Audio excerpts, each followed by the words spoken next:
Hello everyone, ఈరోజు మనం minimum wages act 1948 గురించి తెలుసుకుందాం. దీని ఆబ్జెక్టివ్ ఏంటంటే prevent exploitation of workers and ensure fair wages.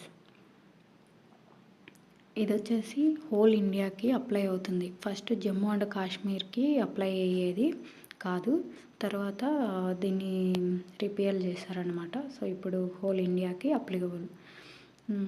ఇది ఏ ఇయర్లో ఎస్టాబ్లిష్ చేశారంటే 15 మార్చ్ 1948.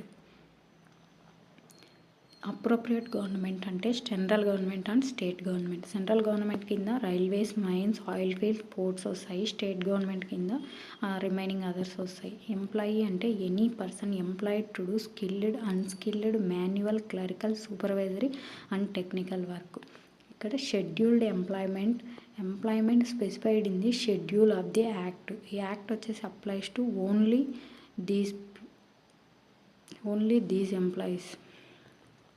ఈ మినిమం వేజెస్ యాక్ట్ అనేది ఎవరికి అప్లికబుల్ అవుతుందంటే ఓన్లీ షెడ్యూల్డ్ ఎంప్లాయ్మెంట్ వాళ్ళకి మాత్రమే అప్లికబుల్ అనమాట. ఇప్పుడు షెడ్యూల్ ఎంప్లాయ్మెంట్ అనేది ఎవరిని అంటారంటే ఆ employment specified in the schedule of the act కింద స్పెసిఫై చేస్తే దాన్ని షెడ్యూల్డ్ ఎంప్లాయ్మెంట్ అంటారు. It may review and revise at intervals not exceeding 5 years. ప్రతి 5 సంవత్సరాలకు ఒకసారి దీన్ని రివ్యూ చేసి రివైజ్ చేస్తారనమాట. 1961 అమెండ్మెంట్లో clarified government power to revise wages and extended coverage.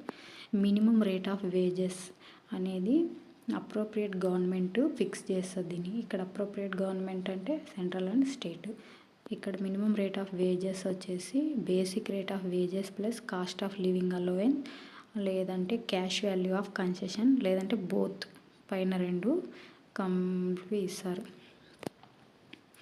2 methods for fixing and revising minimum wages. ఒకటి కమిటీ మెథడ్, సెకండ్ వచ్చేసి notification method. Committee మెథడ్లో government appoints committee and sub committees to hold enquiries. Notification మెథడ్లో government publishes proposal in official gazette, invite objections. State government appoint advisory boards for coordinating committees advise on fixation or revising wages. Central government to appoint central advisory board to advise on fixation of wages.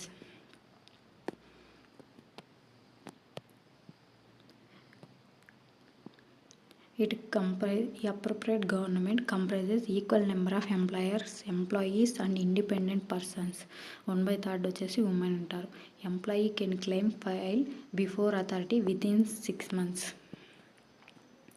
Minimum wage is fixed for a sector if number of employees exceed 1000 కంటే employees ఎక్కువ ఉంటే minimum wage అనేది fix చేస్తారనమాట. Wage must be paid as a prescribed by act. ఆ యాక్ట్లో ఎంత prescribe చేశారో దాని విధంగా వేజ్ అనేది పే చేస్తారు. సెక్షన్ 18 వచ్చేసి deal with maintenance of registers and records. Section 12 deal with contracting out is prohibited. Paying less than minimum wage, imprisonment up to 6 months or fine up to 500. State government may make rules for implementation. Minimum wages అనేవి fixed for time and work and piece work. Minimum interval for wage revision is 5 years under this act. Minimum wages are determined on the basis of both rural and urban rates. It has 2 schedules. It is all about Minimum Wages Act.